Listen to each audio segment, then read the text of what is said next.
There is going to be a trough just offshore from the mid-Atlantic, and another one just kind of flat just north of North Dakota and Montana. There is a ridge, there's still a ridge over the Gulf, and another ridge just over Washington State. What does this mean? It means what weather's going to move into the Pacific Northwest by Wednesday night and into Thursday morning. There's going to be a buildup of storms. Some of them may be strong or severe in portions of the desert Southwest to the southern plains. And somewhat weather will occur throughout portions of the northern plains and parts of the Great Lakes region. This could be you wild.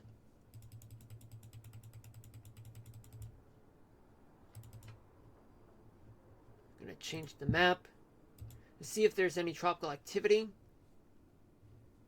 Looks like plenty of barometric swamps in the upper part of the atmosphere, but even that, there's still dry air, and you get a lot of wind shear and, upper level strong winds. Well, let's take a look in 24 hours. Well, looks like it doesn't look like as though that, I mean, it could be something, but still, I wouldn't put money on it. A lot of dry air, though.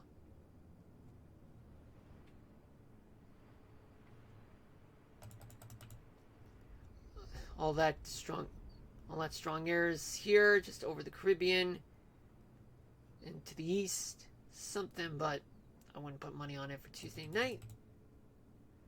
Wednesday night, a lot of wind shear. Thursday night. Thursday night, Friday night. Saturday night, a lot of wind shear. And going into Sunday night. Hold on.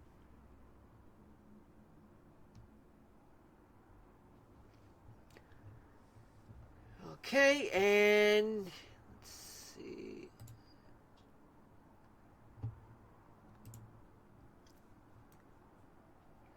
Guessing games follow afterwards, but even with something that could develop, what good would that do? I mean, it's right around Thanksgiving in the U.S., though.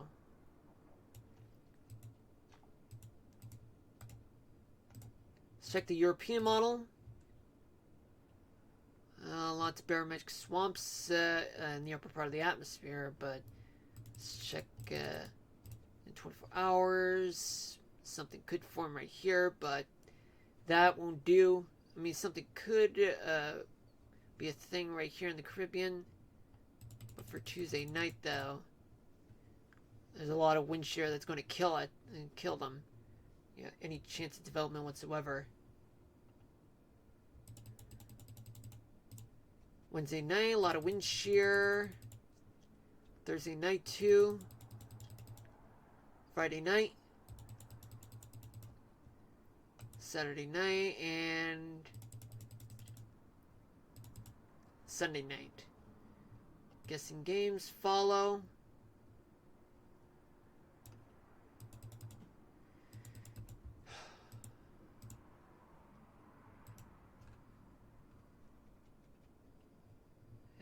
With the Canadian model, there's more wind shear everywhere from what it looks like.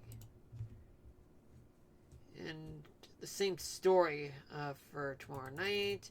Tuesday night, a lot of wind shear is growing. Yep. Going into Wednesday night, Thursday night, same thing. Friday night, Saturday night, Sunday night. Even though we do have upper level low that's going to move in, but even that won't constitute any chance of development. Any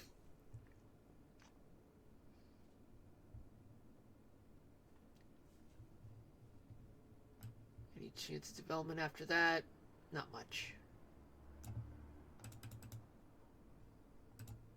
Let's just go back here and go to here. Well, nothing going on in the next 7 days. I mean, once we're done with the November 30th, tropical update will end here. And we will get back to it on June 1st. here. And let's check the fall foliage map. Almost literally every part of the northern half of the contiguous United States has past peak colors. In the southern part, there's a lot of there's a large gradient of fall foliage to go around. Let's say, for example, you travel from Nashville and then you work your way towards Orlando.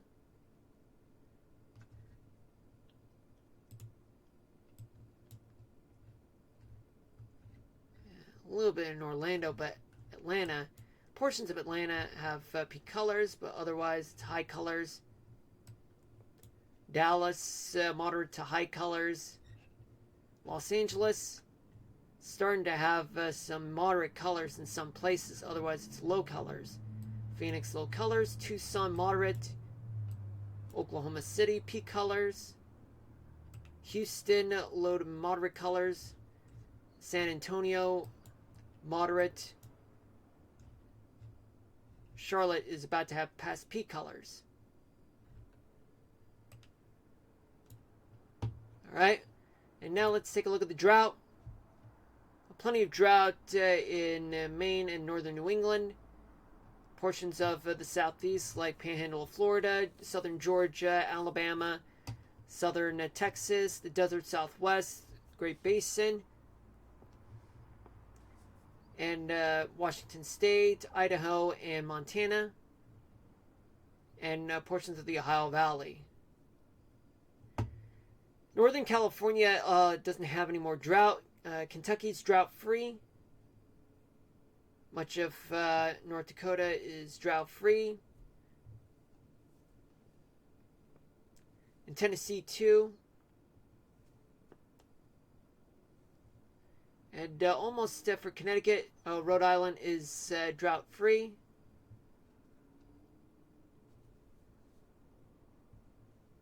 Okay, well, while there's a chance that you may have abnormally dry conditions, but this is more of a U.S. thing, so my apologies on that one. Okay, and I'm going to go here, and we're going to go ahead and talk about the 3-day forecast.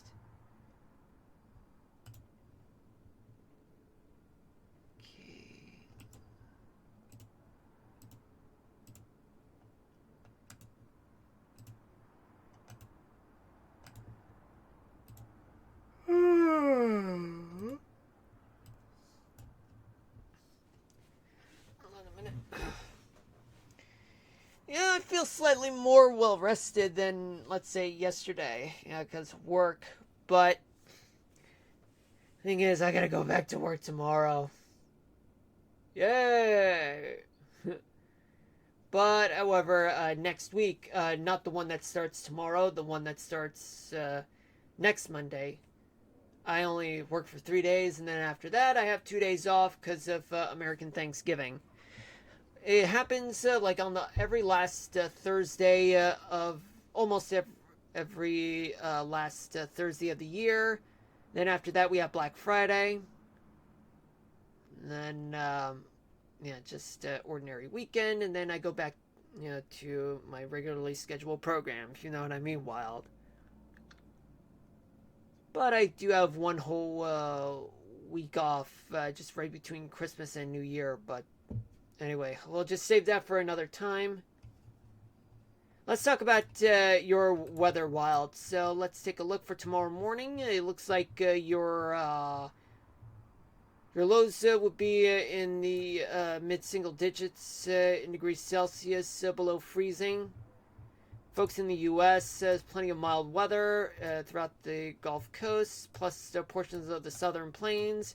Mild conditions throughout much of the West Coast and southern Arizona. All that cold air and below average temperatures will be a thing throughout the Great Lakes region, upper Mississippi Valley to the northeast.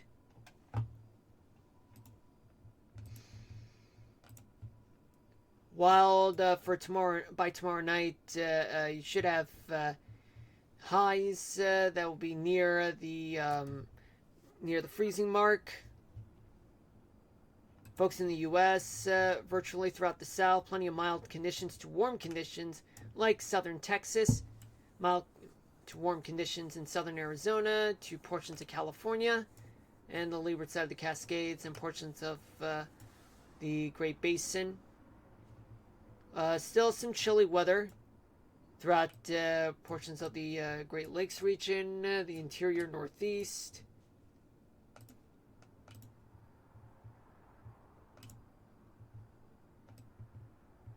For Tuesday morning, while your lows will be like right around a little bit in the low to mid single digits in degrees Celsius, but below freezing. In the U.S., you get plenty of warm weather throughout the lower Mississippi Valley, the Western Gulf, Florida, portions of the desert Southwest. But all that cold air will dominate throughout the upper Mississippi Valley, the Great Lakes, the Northeast, and starting to move into the western portion of the country.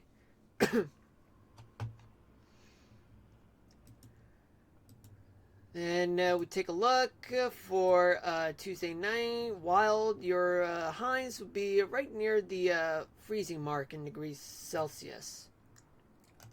A lot of warm weather will be heavily concentrated throughout the south and the lower Mississippi Valley. Mild conditions in southern Arizona and the Central Valley and portions of California.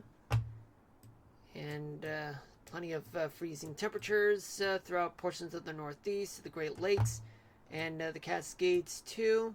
Some mild temperatures here and there in some parts of the Great Basin and the Western Plains.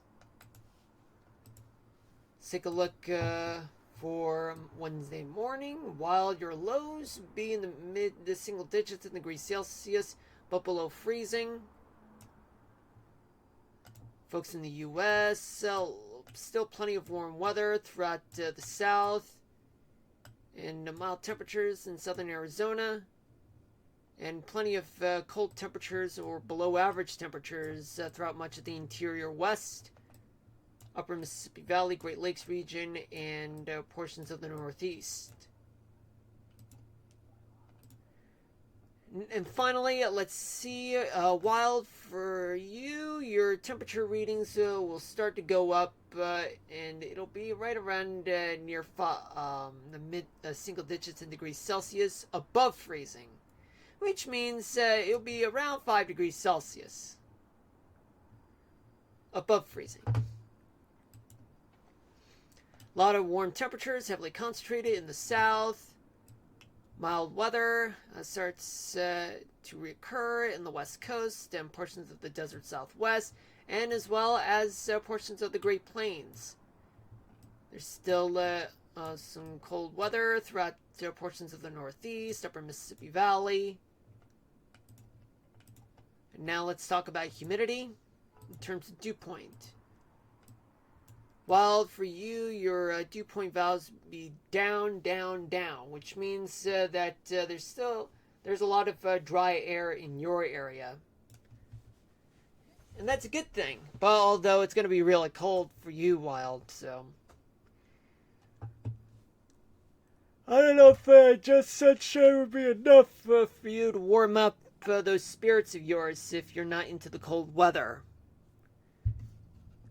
There's a lot of humidity throughout the Gulf Coast states. That includes Florida, the Southern Plains. Some humidity will be in the West Coast and portions of the desert Southwest and leeward side of the Cascades and Bitterroot Mountains of Idaho.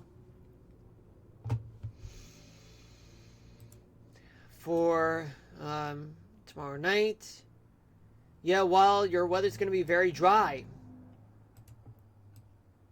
Humidity will be only heavily concentrated throughout the Great Lakes, the Gulf Coast, like Florida and eastern Texas, southeastern Great Plains, lower Mississippi Valley. Still some humidity throughout portions of the West Coast and eastern Washington State and northern Idaho.